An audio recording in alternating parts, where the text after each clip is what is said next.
Oh, all right. It is live. All right.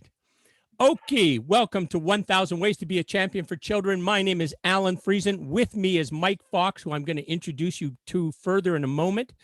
Basically, I wanted to share with you what this show is about. We want to increase awareness about adverse childhood experiences. Knowing about adverse childhood experiences gives you the opportunity to resolve whatever happened in your youth. So it's good for if you're a past survivor of childhood trauma. Figure out what it was, resolve it. You're going to have a much better future, much better relationships, much better health. For current, we want to stop violence, stop the adverse childhood experiences from occurring. And then, oh, sorry, hang on one second. I got a little thing to fix. There we go. Okay. I started playing myself in the background there. Sorry about that. And then to stop it now and prevent it going forward. How are we going to prevent it going forward? By stopping it now. That ends the whole cycle. So Michael Fox with the city of Lethbridge. Michael, you came here from the Okanagan. Is that correct? Yep. Yeah. Yeah. Okay. And so a lot of people would say, yeah, Lethbridge, highest intimate partner violence anywhere, high child adult poverty, like huge, largest in Alberta, the substance abuse disorder, huge problem there. Why would you choose to come here? A great opportunity for work and a great community. For moving here from the Okanagan, the Lethbridge has been welcoming with open arms. We can walk, our family can walk around Lethbridge at any time of day and feel welcome. It's there's some of those stats, and there's arguments on both sides of the stats. Can they be skewed? Can they be, what's happening there?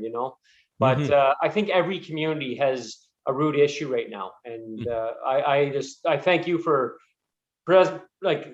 themes like you're dealing with.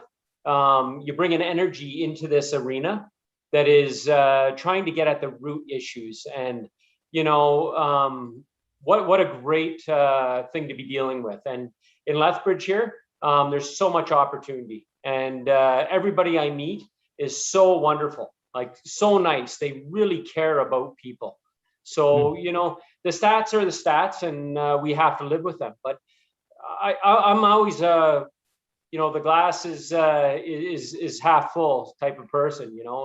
Lots of opportunity here, lots of passionate people about wanting to make the community a better place, and with the whole route on children, that is where we have to focus on. That is our future.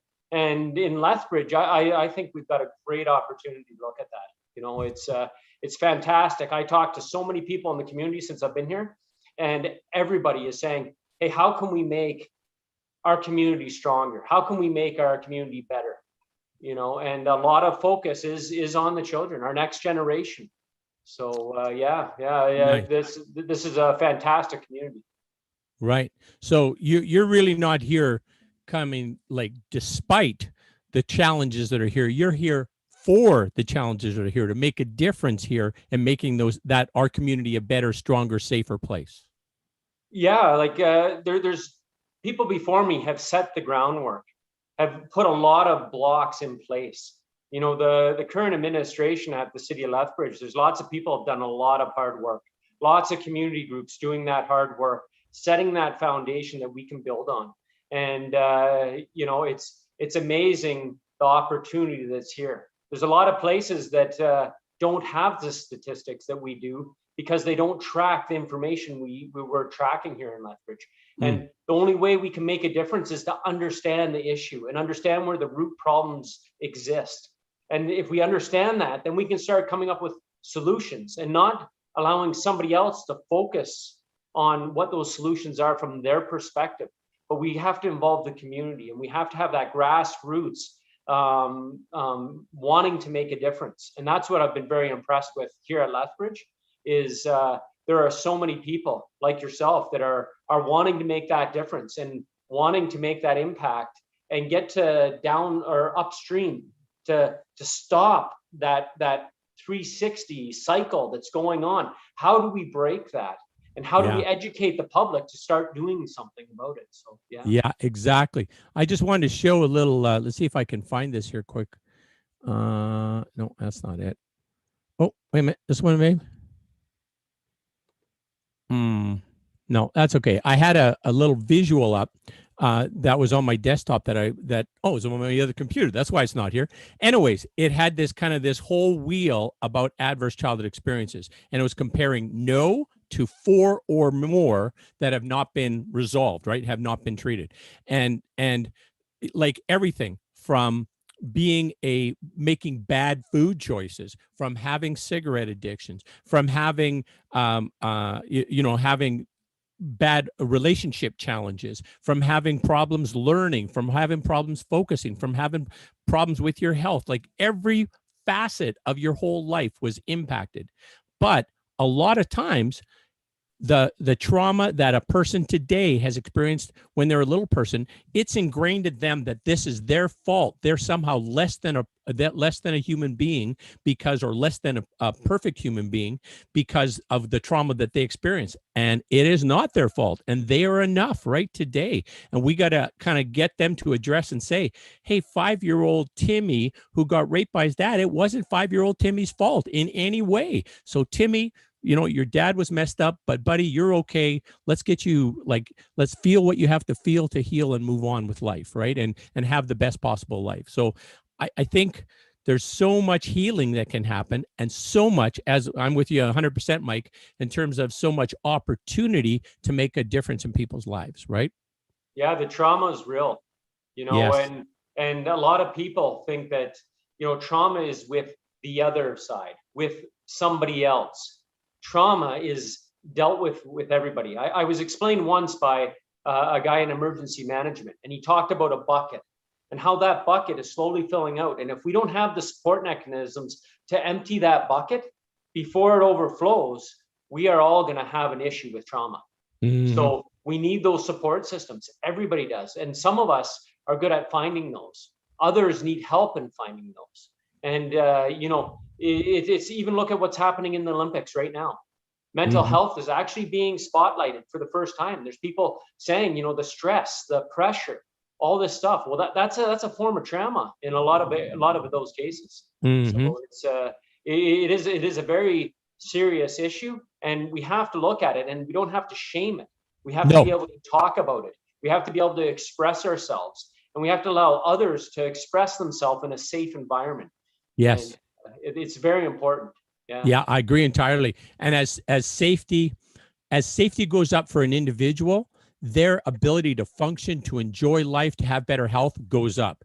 If as safety goes up in our community, everything in our community gets better, right? And that's and a lot of it's a feeling of safety too. Understanding, yes, there is challenges, but we have people, we have resources that can support and help, right? So, and it's having that little bit of compassion and yes, understanding that if we can just understand somebody's perspective and maybe change the way that we're saying something to yes, respect somebody else's spaces, yes, to allow them their voice to be heard. I'm a white privileged male. I've been lucky in life. I can't imagine people that have had more experiences than I have with adverse things in childhood, and then trying to overcome them, because yeah, everybody has them. So everybody reverts to their own past. yes. But it's so important to give people space to be able to understand and have that compassion. Yes, exactly. And you know what? There's sometimes people who think, well, I can't feel trauma about this because there's other people that experience the same thing. But it doesn't matter. Like how it impacts you. It's not the event itself, how it impacts you. As what Gabor Mate says, right? And then the second question he asks every time is, who did you tell? And what did they do? And if you told somebody and they said, oh, well, yeah, you probably deserved it, or, some kind of a suggestion to take away from the trauma they've had, they might not ask anybody ever again for help. That might just end that right now, right? So to be that compassionate listener to be able to say, oh, I'm so sorry you're experiencing this, but I want to help you, right? It sounds like you're unsafe right now. I want to help you be safe. And so here's Mike, here's my big plan. You want to hear it? Yeah, for sure. Yeah. All right. We have lovely professionals that are doing hard work with, violence and child abuse and sexual child abuse and all of those things. And they're doing amazing work, and it's hard work. I think there's 1,000 Lethbridgians, 1,000 of them, who would say, you know what, I'd be willing to take a little bit of training so I have an awareness of what violence looks like, that maybe I could offer to somebody who I think is experiencing violence. Just a very, listen, you might be unsafe. I think if you are and you want to be safe, I want to help you do that. And then this person who's done the whole navigation route, knows where all the resources are, can say that, I'm not saying they have to go down and pick somebody up, or this isn't getting emergency services. This is, here's a phone. I'm going to call this person. Hey, there's a place for you here. Or there's 4 sources. I've tried 3. You know what? You need a place to stay tonight. Rotary is going to buy you a hotel room. Whatever, something along those lines. So you recognize it. You prevent it from occurring, if at all possible, by providing a safe place. The violence hasn't occurred. That means as well the adverse childhood experiences, which are basically kids witnessing that violence and believing this is the only way to kind of navigate life. They don't see those, and all of those negative effects never materialize, right? We can change a community drastically in a good way. Yeah, I 100% agree. And it's about having that database where all those resources are available, and then also having that education means, so we can tell people and make it plain, this is who you call in these situations, and this is how you can help somebody out. And it's about reaching out with that hand. You're 100% correct. There's stuff in sport for that sometimes, and it's getting much better, but we need that in a whole variety of ways. It's a common thing. I've been in municipal politics and municipal government for a long time, and we have infrastructure plans, we have planning for different zoning, everything else, but we haven't had that social network, that mental health. It's coming. In the last 5 years, I have seen people see the light, going, hey, this is how we can make a difference in our community. Mm-hmm. And those lights are coming on, and you see the process is starting to change. And mental health is now at one of the front, it's in the limelight now. Yes. Yeah, exactly. And some of the interventions that just caring people can do are so small. I was watching, there's this Rotary Action Group on ending family violence in Australia that I got connected with because of Rotary. So they shared with me a video that they've been airing there. And the video, one segment of it, has this woman sitting on a bus and this guy kind of sitting across from her. And the guy is like leering, and you could see the woman is uncomfortable. And there's a guy, another passenger standing watching this, right? And first of all, he's going to dismiss it, and they kind of give his internal chatter, right? And he says, oh, wow, he's just looking, that's okay, right? And then he looks over and says, oh, but she's really uncomfortable. So what he does, he just takes a step forward, blocks the vision between the two of them, gives them both a little look, and stands there, right? So simple thing, he just put himself in front of their view, and that solved the problem, right? Beautiful, because otherwise the guy is getting wherever he's at, it's certainly making the woman feel uncomfortable. So that's a beautiful, elegant solution that anybody can do, right? So yeah, it's the small things in life that we do. It's the small highs we say to certain people. Some people, when we show a little compassion in the morning walking to work, and you see somebody that is more unfortunate than us, is part of the marginalized population, that little high in the morning might be the only smiling high that they get all day. That little bit of respect can build them up. That person that's looking at somebody with like disgust, stepping in the way of that, breaking that vision up, because that helps the person that's looking, but it also helps that person that's receiving that look. And a lot of people don't think about when people are in that vulnerable state, do they really want people judging them nonstop. And Yeah. and you know, how can we have that compassion just not to judge that person? They're Yeah, another exactly. human being. And you know, they've fallen on rough times, and that could be me or you at any time.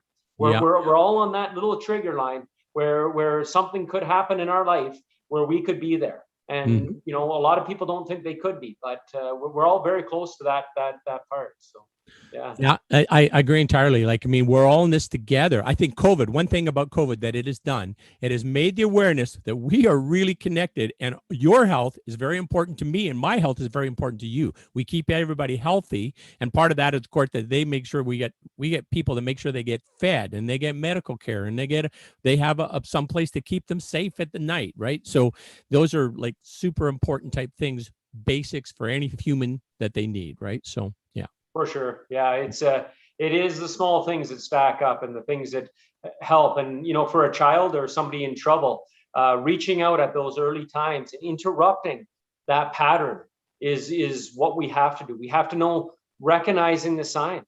You know, Yes. what are those universal signs that somebody in trouble may signal to you as an adult that, hey, can you help me? Yes, Can you exactly. intervene? And do we know what those are? And then when that happens, what are the steps that we take? You know, Yes, those are very important for us to understand in everyday life. definitely. It's But having this little bit of willingness to kind of be a little vulnerable to say, hey, I think you're in a bad place and I want to help you. That the person could get mad and say, what are you insinuating, and leave me alone. And that's okay. But to be vulnerable, to kind of extend that, and then at least have a plan to say, here's the numbers I can call if this is the situation. If this is the situation, here's the numbers I can call, right? If right. if this isn't it, I know somebody else, right? That there's options to be of value that way, because our looking after each other is really the only way we're going to solve. Like, we can end violence for sure. Violence is not a natural thing. You've held your daughter in her arms when she was a baby. You didn't look at her and say, oh, this kid's going to grow up and beat and murder and rape people. Like, they're just full of love. That's all they are. And that's what we are, until we get conditioned that that's not the way it should be, right? That it's an aberration. Violence is an aberration, not natural. So that's the way I see it anyways. Yeah, no, I would see that in the exact same way. And you know, it's there are some people that have some mental illnesses that may be caused from other effects, but we also have places in society for those people, and it's making sure that they get that help that they need. Right. And you know, being in government, we see so many different points of view, and Yes. it's an honor of mine to be able to represent the people that I serve. And you know, I've come to Lethbridge now, and I get to serve a great population of people. But talk about diverse points of view, and trying to bring them all together, and trying to make sure we try and unite in a common view, because most people all agree on what the result they want to see for a Right. city. Everybody wants a safe community. Everybody wants healthy people, right? Who would argue about that, right? That's right. It's just about how you get there. Yes. So, and then that's where the complexity kicks in. And, you know, people have been writing books on it for years. If somebody came up with that magic bullet, man, we'd all be rich, and that person would be off in the sunset, right? But nobody's come up with that. And that's the complexity, because each community is different and is Yes. made up different. And we all have similar but different issues. And it's a different challenge. Like coming from the Okanagan has several challenges there, but they're very different from Lethbridge, what I can see. And so that means that we have to have different solutions in place for that. And So one thing that you alluded to already, or is just the sense of community that's here and how welcoming Lethbridge was. And I heard that actually from Shaheen Medizadeh, our chief Shaheen.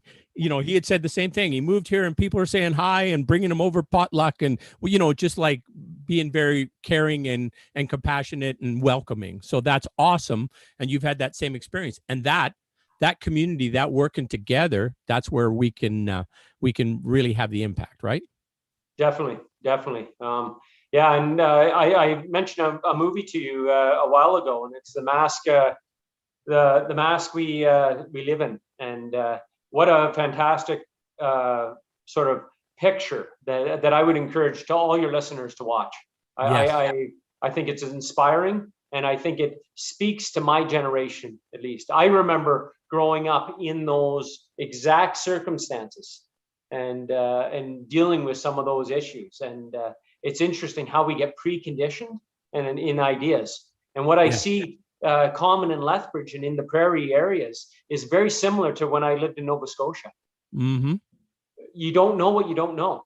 Yeah. And Yeah. you have to understand where different people are coming from. And that movie really shows some of that stuff. Very much. And you shared that with me because I was sharing with you about the man box, which is really a different look at the same issue. We've been conditioned certain ways for a lot of, you're younger than me, but for me, like, you know, I think the messages for you were very, very similar, maybe a little bit diluted and diluted is what I'm trying to say. And for like my father, they were more like worse, and now they're getting slowly better. But I think we want to ramp that up because there's still men believe you can't show emotion, you can't cry, you have to power through pain. You know, women are, you know, lesser than in some regards, right? Because if you're going to insult one of your guy buddies, you call him a pussy or you call him something to indicate that he is of a womanly nature, and that's regarded as being an insult. Well, like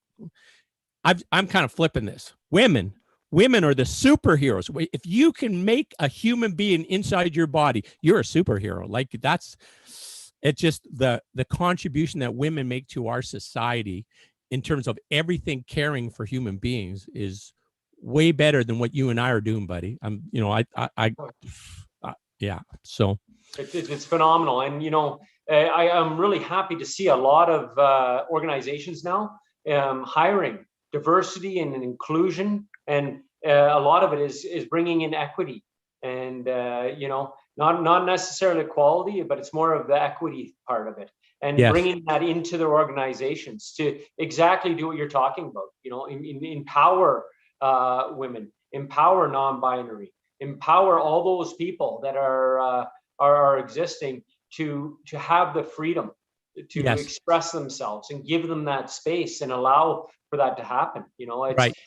I know you probably in your career have faced this for sure, but in the last 10 years, I've noticed a big shift in the corporate environment that, yeah, it's okay if you're a male and you're getting emotional, and it's okay for that. And women don't have to be more man-like in a working environment, you know. Right. And the more we can support that, I think we break down these barriers and we show our children and we show the younger generation that's okay. And that if I can learn that throughout my career and what our education was based on and the preconditioning that was done on me, and I can change, then you can change too. And it's all right to share, and it's all right to be vulnerable, and all that sort of stuff. And I think that's a big part that I've heard you say constantly. Well, I think it's a key message that we have to get out because, you know, for boys that are trapped in that, here's your box, you can't be out of here. If you like sports and you're tough and you never cry and blah blah blah, then you're here. But if you like whatever artistic type endeavors, right? Great. If you're a singer who wears a white shirt, you can't be in that man box. So there's all these rules associated that say you can't do these things. And one of them, the biggest one, I think, is you can't ask for help or admit weakness. And where are suicide rates highest? Young men, right? Because they're hurting, they're in pain, they're not fitting in the man box, and they can't express that. They can't ask for help. And so then the option is suicide, right? Is what happens. And suicide is certainly a permanent solution to a temporary problem in most cases, right? So yeah, and it's the pressure that's put on them. It's the trauma that we're causing these kids to deal with. It's we aren't giving them an out. We aren't giving that choice. You know, we're putting them in such a tight box that they can't move. They don't have that freedom of expression. And you know, I see a change in society, but it's not going quick enough. Yeah, you know, I agree. We're setting people up for failure. Yeah, no, let's move. Let's you and I and about 1,000 other Lethbridgians move this forward a little quicker. How about that, Mike? Hey, I'm on board with that. I think there is, like, I talked to Mike Mercado, I believe his name is Mike Marcotte. Marcotte, yeah, great guy, and he's talking the same language. Yes. Great influencer, and the more people I talk to, and I can't remember all the names, but Shaheen, you mentioned Shaheen, he's on board with this. Yes. He's and the more the city, we've got. We're trying to develop a task force at the city, and it's slowly being formed, and we're slowly working on that. But that task force, I'm guessing some sort of subgroup will be in there that is dealing with some of these issues and saying, okay, as a community, how can we set this up for success? Mm-hmm. How can we elevate this issue amongst sports, amongst music, blend that, get the schools involved? How can we get this message out there more, get more people in positions of power, in positions of authority, or even in or even just influence, right? Yeah. Just like, doesn't have to be, it could be just somebody who people respect, and he's, oh, okay. Exactly. Or he or she that you respect that person, right? That's right. So, and then that's what I talk about, power. That influence, that's true. Is that power, right? Yes. I coached a girls soccer team over in the East Kootenays for about 8-9 years. And the best thing I could say, our motto was nothing but fun. Right? And we played competitive tournaments all over Alberta, BC, down into the States. And we played all over the place. And we started, and we would just get our butts kicked all over the place. But we were there for nothing but fun. And boy, we have a great team, and the biggest thing is we learned is if we have fun as a team, we're going to excel at life. And at the end of it, we were making progress. We were winning the medals and stuff. But at the end of the day, the girls, they didn't care about the medals. They were having fun. Yeah. And we played lots of teams that were out there. They just wanted to win. And the coach would come over to us after. Your girls are always smiling. It didn't matter if they were 2 down. They played as hard as they were 5 up. They always were playing their hearts out. And the motto was nothing but fun. And we supported each other, and we were a family. And nice. That type of relationship was awesome. Oh, yeah. And all I had there is a little bit of influence. I was a coach that was able to say, hey, you had a bad day. Okay, well, that's fine. Did you have fun? And I think that has to be taken into sports more, because a lot of coaches focus on that negative. We have to win. You messed up. You did this, and we got to change that sort of thing in sports. I agree entirely. I don't know if you're going to find this appropriate, but I'm going to share it with you anyways. We have a world-class shooting sport facility in Lethbridge. Were you aware of that? Yes, I am. Yes, and if you think of the shooting sports, safest sport, lifetime sport, family sport, right? Access for anybody. If you're in a wheelchair, you can engage in the shooting sports, right? So an amazing facility and an amazing sport, and very non-competitive, very cooperative in its nature. You're competing against yourself. You got to do the same thing 50 times. If you do it 48 times and stand next to me does it 49 times, he wins. But I didn't do what I needed to do those extra 2 times. That's the reality of it, right? So it's all on me. So anyways, a little plug for the shooting sports as being an amazing sport. Archery too. The different archery events that are around this area. I've got some friends that are from Cranbrook, Kimberley area, and there's one young lady that she was I think second in Canada, and but she didn't care about that. She was just going out, just like you said. She was shooting against herself, and what an inspiration to others. And the way she talked to other people and stuff when she was out, it was awesome. And the archery community is amazing. The shooting community is amazing. The support they give to each other and help each other out is quite amazing. So but as again, so it takes the best thing about the sports. In your case with the girls, it was having the activity, having the interaction, having the personal growth type, opportunity available to them, right? And learning how to work as a team, learning how to communicate. Those are the things that team sports the most important thing they provide, right? Whether you won the game on December 12th, in 1987, doesn't matter, but that you've gained those things from that experience is what matters, right? Yeah, and you have a lifetime connection to others that play the sport. So, Yes. you talk to somebody later on in life that plays tennis at a tennis club. They're there for the social after, just as much as the sport, right? Just Yes. like curling. Curling is a great one for that. You see everybody curling, but the social afterwards, like, get out of people's way. They're getting to that social, and I think that's it's key for kids to understand. Hey, we're doing this for life. It's not those short-term goals. This Yes. is you're being conditioned for life in the sense that you're understanding that team environment, that support network that is key for all of us. Whether you're an artist and you're going to an art gallery and you're around all the artists that you're around, or you're into drama and you're around that drama crew, we all need those support networks, and a lot of us think similarly, so we can support each other. Exactly. And the other part about that, Mike, too, as well, is that instead of focusing on the end goal, right? Like, there's kids whose parents are saying, you're getting in the NHL, and they're drilling it's not for the kids' benefit. It's for what the parents want.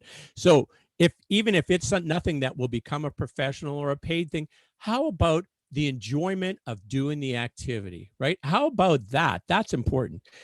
Like my thing, I've always liked to sing, but now I'm like jumping in. I sing like an hour a day, and usually I stream it.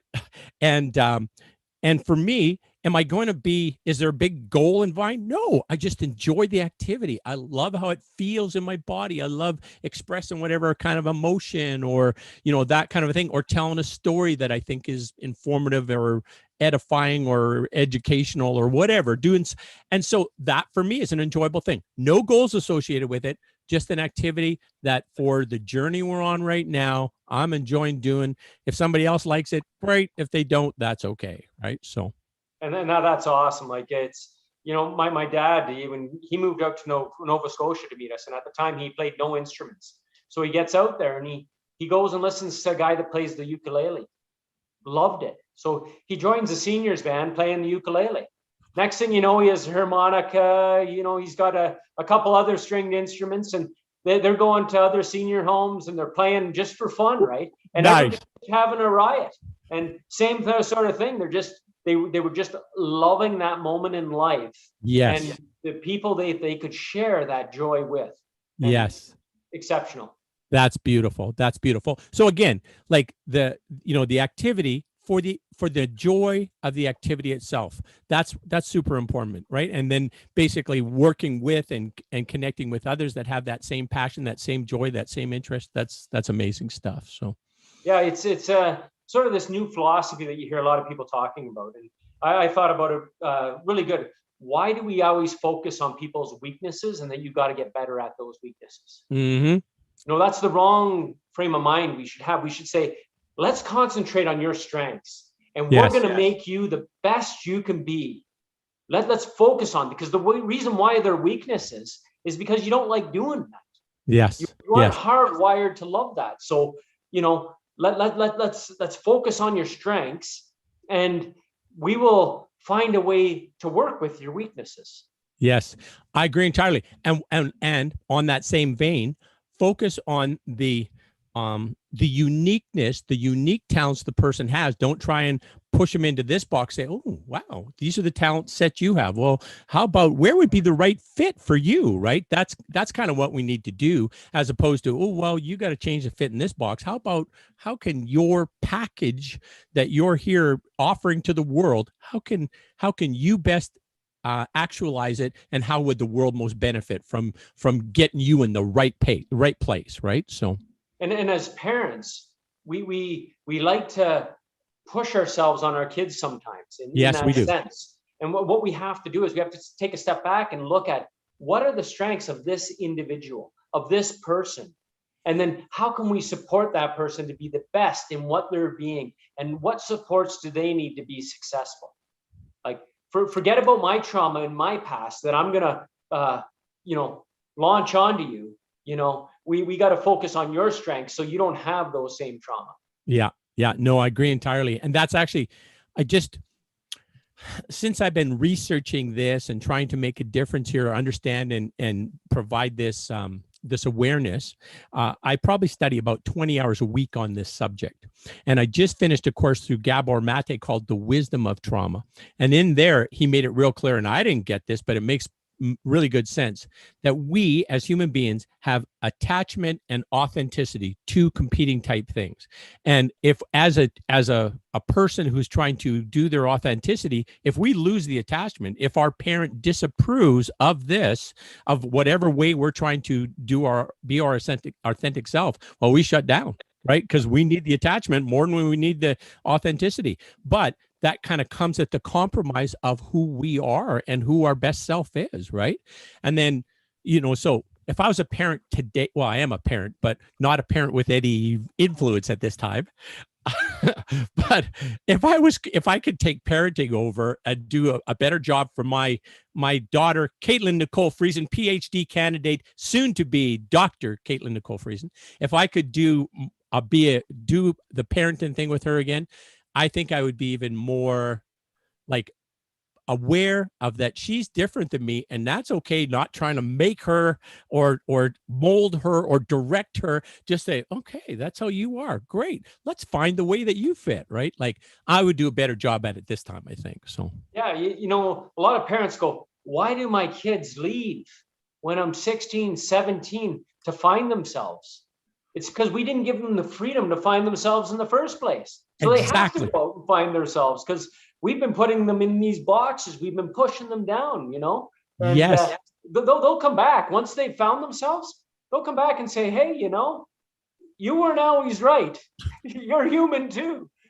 Well, but, not only that, but in my case anyways, from about I'd say 13 years old to 28, my dad was the biggest idiot in the world, right? And then at 29, he's like, oh, he actually knows some shit, right? Like this guy's got some things figured out, right?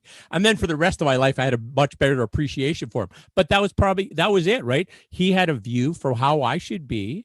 And then if I wasn't following the view that he had, well, then I would lose that approval.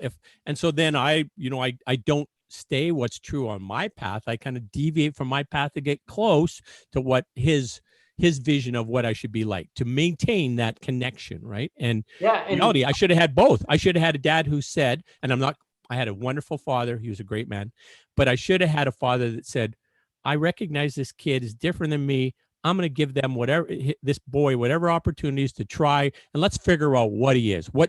Why was he put on this world? Let's figure that out. Let's help him explore that, right? That's right. And if we don't get approval from our parents, that's when we seek other approvals, and that's when we sometimes get into trouble, and that leads into other areas because we're looking for that approval on who we are as a person. And sometimes we can't change that, no matter how hard we try. And then the more we get knocked down, the more we get beat up, and the more stuff that piles on that, by eventually there's a breaking point. Yes. And, that's what you're saying. It's awesome. Yeah. And when you're seeking connection with others, right? When you're seeking approval of others, if you're a jock, you're going to be with your group of athletes, and that's going to be your set, right? If you're an academic, well, you've got your set that way, right? If you're the drama people, you got your thing that way. If you're none of those things, if there's not identifiable group, then in my case, the drug group was my buddies, right? I was accepted by the druggies. So I did a shit ton of drugs when I was younger because that was my family. That's who accepted me, right? Well, and that's also how you got the approval, is through that substance. Exactly. Right? Because you didn't fit in anywhere. So how did you fit in? You had to have something, right? And yes, the jocks, everybody else, they shunned you. They didn't welcome you in. They didn't respect the differences. And that's what has to change in just our perception and how our children grow up. We have to say, hey, no, accept everybody for who they are. Yes, agreed. And also to it's shocking things like where sports allow a person excelling at sports sometimes allows a person to treat others that less than human beings, right? Like what I'm thinking of is, the jock on campus who, rape somebody, and it's like, oh, well, he's going to lose his scholarship if he raped her, like, that. So it's just, but to say, well, this person's needs don't matter as much as this person's need because they're athletically talented, right? That doesn't make any damn sense. No, and we see that in society every day. Yes. Yes. Like I see it out in the streets of Lethbridge, and sometimes I'm like, why are we treating people that way? They are a person. Yes, we have differences, but we shouldn't treat or speak to them in that way. And I see that all over Canada. Like that is something that we have to start changing. And it starts with conversations like we're having today. And the more we can spread that word, the more we can get people to have that. I keep on coming back to this word compassion, but it's so key. You have to have that compassion, understand somebody else's, the songs that talk about walking in somebody else's boots. Just have that perspective for a little bit, right? Like, yes. It's so key. And it's interesting because when I go to work, I'm sometimes in a suit. I'm sometimes dressed up.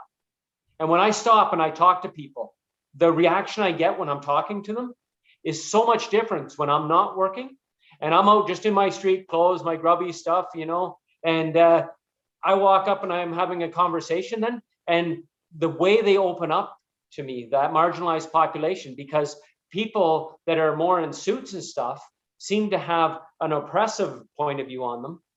So they have their guards up right away, where if I stop and I'm dressed different, like let's stop that stereotype. Mm-hmm. Let's treat them like it shouldn't matter what I'm wearing, right? Mm-hmm. Because I'm always going to treat them the same. And I just wish that everybody could have that understanding that, we're the ones that are causing this cycle to continue for these people that are in need. Yes, definitely. And when you're talking about, people in need in our community, that's mostly Indigenous people, right? That's our reality, right? And the whole where for 6 generations we've tried to destroy them as a people and destroy their culture. No big surprise they've got social problems as a result of that, and individual development problems, and breaking the cycle of parent to child, keep on breaking that cycle. That they have huge challenges is no big surprise, right? That we look upon that they're having challenges and they are somehow weak or ineffective, or suck it up, and like that's bizarre, right? Like that level of trauma that we don't acknowledge and try and make better and try and have a different perspective on our Indigenous brothers and sisters. That's got to happen. Like we really need, and they have some unique perspectives. When we briefly talked about diversification, right? You think of diversification and you think of Indigenous folks and how they manage the environment, right? And they managed, using their migratory patterns to go to access these resources at these times and these resources at these times, in great symbiosis with the environment, right? You think about how they raise children, right? They'd have 40 people in a tribe, and for every child there's like 4 adults, right, that are looking after that child, making sure that child, if that child whimpers, they get held and kissed and hugged and said you're wonderful.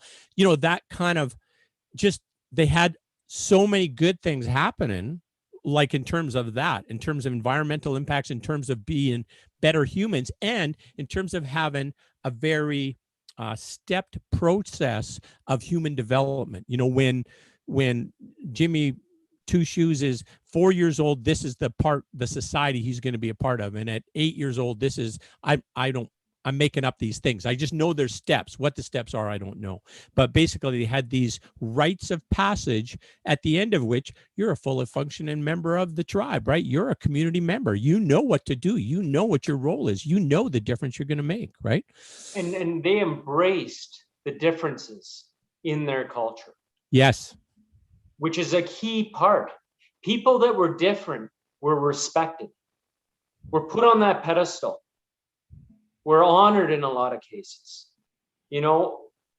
I learned so much since I've been here from the Blackfoot, and my interactions with a few of their elders and some of the people I work with.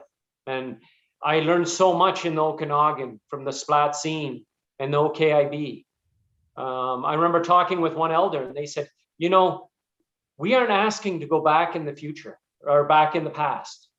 That's not possible. What we have is this is the colonial vision. This is our vision.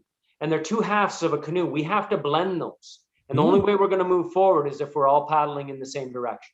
Nice. And that is what we have to do. We have to respect the heritage, respect the culture, respect their ways, and learn from everybody's ways. Lethbridge has a lot of also immigrants coming into our community. Yes. And the knowledge is vast. So let's take the best parts out of everybody's culture and let's celebrate it.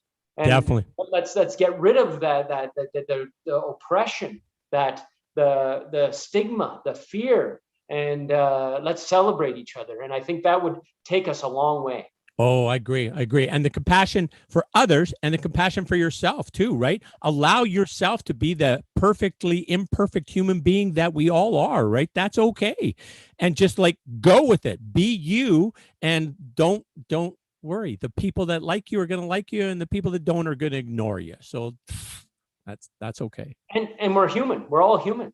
Yes. What I believe today, as I learn, I'm going to change. The best teacher for me through my life has been my daughter. She has taught me so much, right? She looks at the world through a different lens. My wife, the education I've got from my wife, is amazing, and it's mind altering. The person I was when I met my wife, and then when I had my daughter, I'm a different person now from all the stuff that has changed me. And all I can do is hope that I'm better and I'm making that difference for others. And trying to pass that on the same way it was passed on to me. Yes. Yeah, that's beautiful. Anything else that we need to discuss? Burning things that we need to discuss, Michael?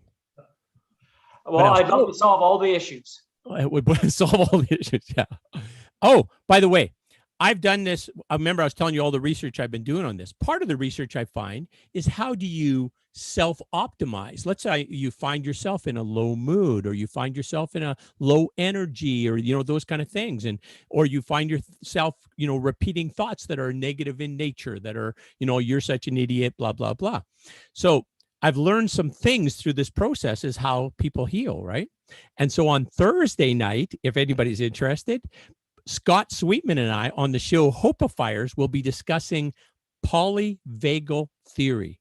I learned this, and then in retrospect, I said, oh, I've been doing this. I didn't realize it. So anyways, I'm going to share what I know about polyvagal theory, and I think it's something that is an amazing tool to self-optimize. You could call it self-regulate, but basically, you're in a place you don't want to be. This present moment isn't all that nice, and then you flip the switch that you will have to discover what your switch is, and your energy level has gone up, and your focus and your attention in this present moment has gone up. That's a pretty beautiful thing. So anyways, I want to share that on Thursday night on Hopifiers. So come and join Scott Sweetman and myself, and we're going to have that discussion. That's awesome. That sounds like a great topic. Yeah, it's fun. I've been learning so much that Dr. Bruce Perry, Dr. Gabor Mate, that Bessel van den Koek, Bessel, that's his name, Bessel van den Koek, and Eckhart Tolle are like four that I've studied extensively, and have a really good feel for what they're doing. And then the polyvagal stuff is all relatively new, because I was in this kind of over my head, a world trauma summit, but it was actually for providers, for this, the therapists and such, right? But whatever, they allowed me to register, so I did it.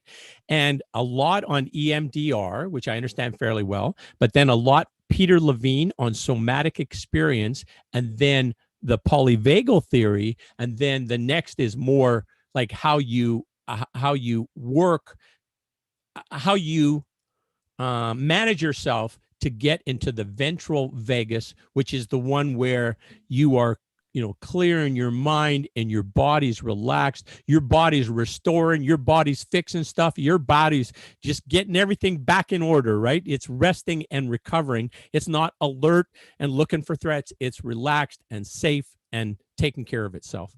And so that's what we're going to talk about on Thursday.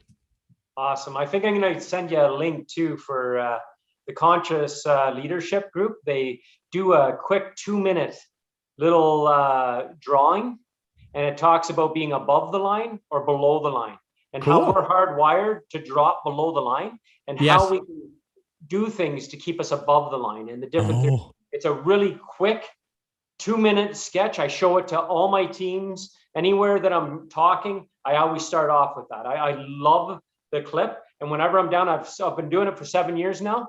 And whenever I need that little fix to remember, hey, I got to get back above the line. And yeah. Nice. I'll have to send that to you.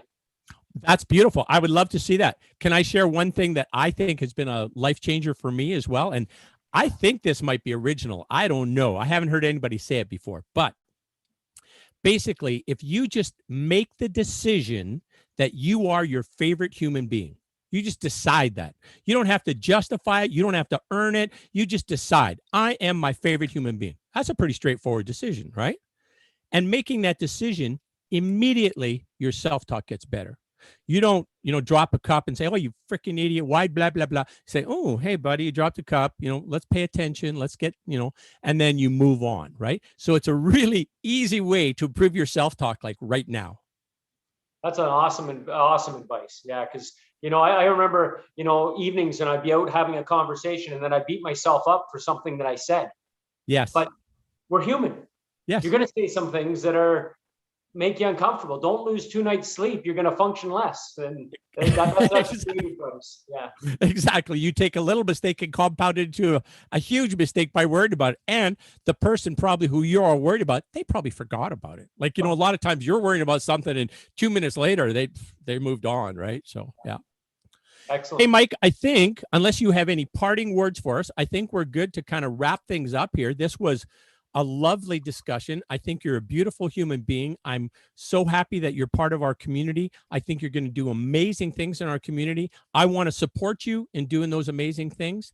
And so, please call on me if there's a role I got to play. I'm ready. Hey, I appreciate everything you do for the community, and the energy you bring into this, and your voice, and the way you're speaking relentlessly all the time on a schedule, and you're passionate. You're putting your heart and soul into this. It's amazing, and I will take you up on those words. In our lifetime, Michael Fox, we are going to see huge changes in our community, huge changes to the better. We're going to see health go up for people. We're going to see violence go down. We're going to see addiction reduce. We're going to see crime reduce. And we're going to see health and people who are able and willing and wanting to contribute to their community increase. It's going to happen. All right. Keep well, my friend. Excellent. You too. All right. See